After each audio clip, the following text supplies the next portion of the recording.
Your studio projects will be available until May 31st, 2023, and you can download them anytime until then. That's what I woke up to last month.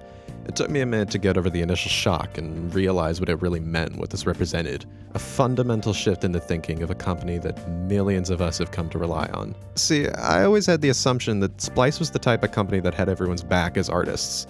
Their attitude toward welcoming content from smaller creators and their strong choice of words around wanting to protect their users from copyright issues put me into a headspace where I thought, hey, these people really know what they're doing. They're genuinely interested in looking out for me as an artist.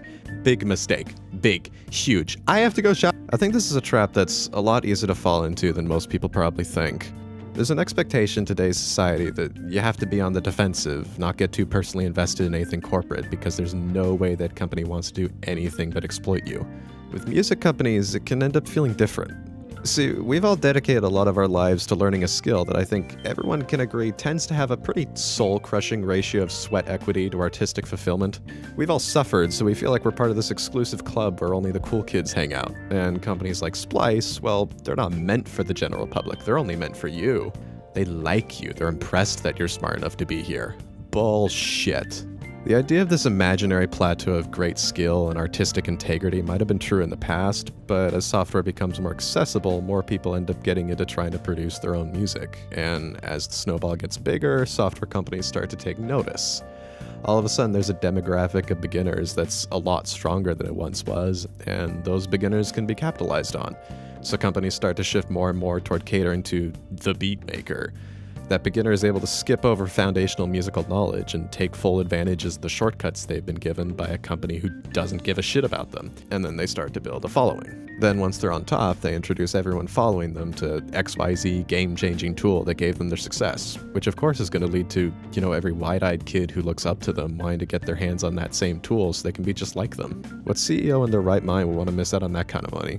We live in a world that runs on clout. Mumble rappers and trap kids get it, festival DJs get it. 70 nigga? So it's no wonder we're starting to see more and more companies like Unison Audio or Cymatics coming out of the woodwork with their overinflated advertising, forceful and manipulative marketing tactics, and products that can range from just average to transparently a complete scam. They see a market that's flooded with beginners, and you know who's going to be most susceptible to the manipulation? The kid in their bedroom trying to be just like their favorite artist who ends their day feeling completely dejected because they don't feel like they're good enough.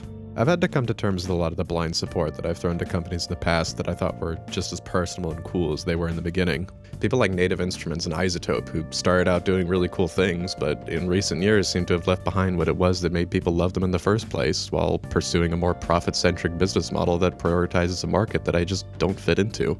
Sure, those Play Series instruments from NI are really shiny looking and promise release-ready sounds at the push of a button, but in the background, Reactor 7 looks like more of a far-off dream than ever before, and Absinthe is officially dead. I can't force them to change or pretend like I'm on some moral high ground, but I sure as hell have the right to be disappointed that things are the way they are. Don't get me wrong, I don't think anyone should completely write off someone like Native Instruments. They're certainly a few steps above Sep from fucking Unison. Can you tell I hate Unison Audio? Mac from flush valve, Mac from flush valve, Mac from flush valve. I don't think the direction the company has taken is any reflection on the developers and sound designers who are still hard at work to continue delivering products on a surprisingly regular basis. It's not like I'm going to give up using the tools I love, but I do know that it's become very important to me which companies I continue to support over a longer period. People like Kilohearts I'm only too happy to support, and I think they have something genuinely unique to offer, and compared to the bigger names, they're a shockingly small company who still has found time to respond to every little random question or suggestion that I've had for them. Ableton is, I think, another example. Compared to Kilohearts, they've become a much larger company, but at the same time, they've never had a change in CEO. They're still run by the same two guys that created the code for Live more than 20 years ago, and they refuse to allow anyone to gain a personal stake into their company, not even Diplo. I may not always agree with their decisions, but refusing even the most benign and well-intentioned investments just to protect the software that you spend years of your life perfecting is something that I can really respect. Splice, on the other hand, I feel very differently about. I no longer get the sense that they were always a company who had the little guys back. I feel like they were always a tech company masquerading as a hip, cool music company, and I feel like it was dumb of me to let myself think anything to the contrary. I'm not for a second suggesting we should discount the ideas they brought into the space, or how genuinely useful of a platform they were able to create, but I don't think that should excuse the way this was handled. Splice Studio is just shy of being a decade old, leaving a potential 9 years worth of project files that someone could potentially have stored on their servers. And what, a couple months to get your shit together, otherwise it's gone? I have more than 2,000 project files backed up to Splice, and although now I have the foresight and the resources to maintain my own systems of backing up projects, there's still gaps where I've lost things. And in theory, I'd have to dig through all of those projects one by one, just in case there was something I forgot about that I'd be really upset about if I lost. Making a decision like this that affects so many different people with so many different situations and reasons that they were relying on your service in the first place without making the necessary preparations seems so incredibly short-sighted that I can't even understand the mindset that went into it beyond, oh, let's save a few bucks on server space. The bottom line is that Splice needed to ensure that there were proper systems in place to bulk download projects before they even made the announcement. There's no way around that in my opinion, and I really can't in good conscience give them any kind of sympathy for making that announcement without preparing. Immediately after the announcement, like a few minutes after I got the email, I contacted them asking about this, and they said, "Thanks for writing in.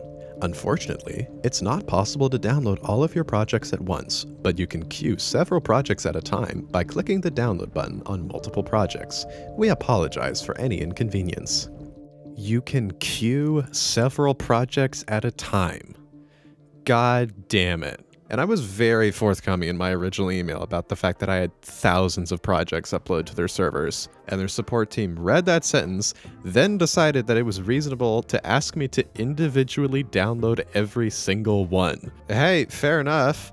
Except for the fact that a few days later, they got back to me and said that, oh, actually we are planning to provide that feature, but it's not ready yet. And when I started telling people about it, because, you know, I didn't sign an NDA, I have no loyalty to Splice, it was news to them.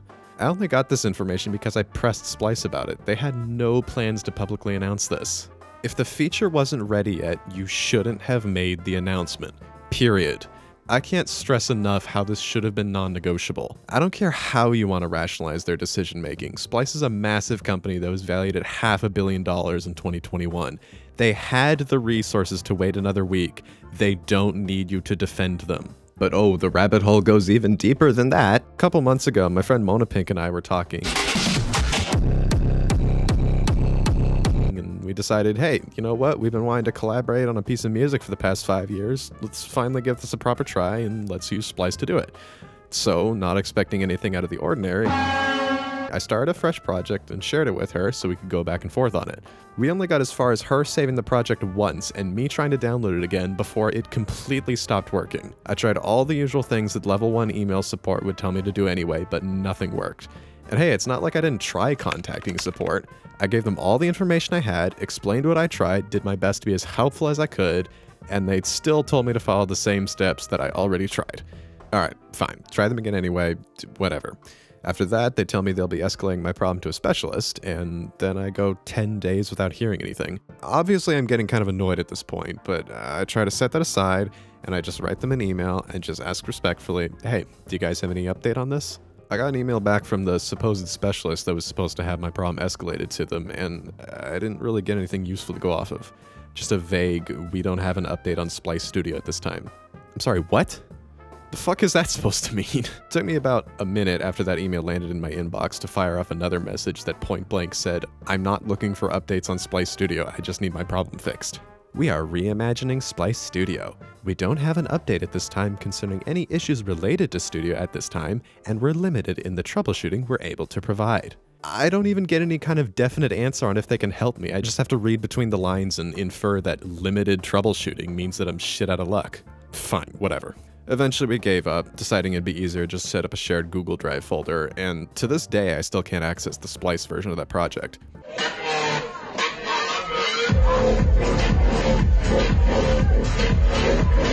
Sure, it was annoying, but it wasn't a huge deal at the end of the day. We still had both copies of that song, and we were able to keep working without any other hiccups.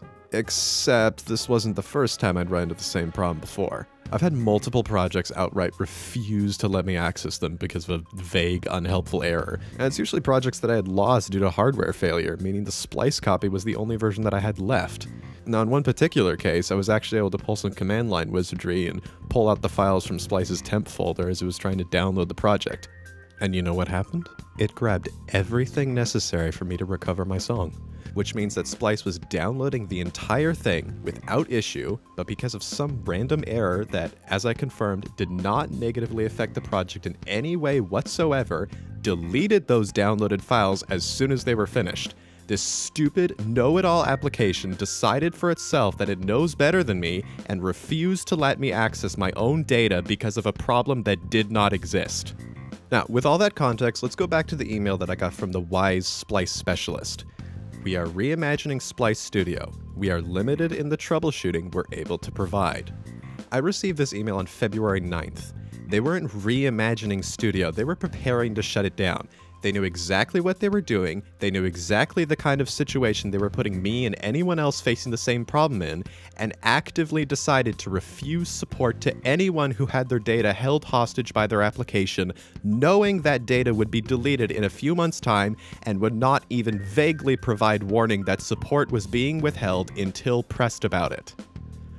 I'm done with Splice. They will never see another cent from me for as long as I live. I don't have the capacity to bend my own morals low enough to be able to support a company that has exhibited behavior as sneaky, dishonest, and to the detriment of its users as Splice has. I am done. The companies we give our money to in order to create the art that we want to create aren't as perfect as our desire for cognitive consistency makes them appear.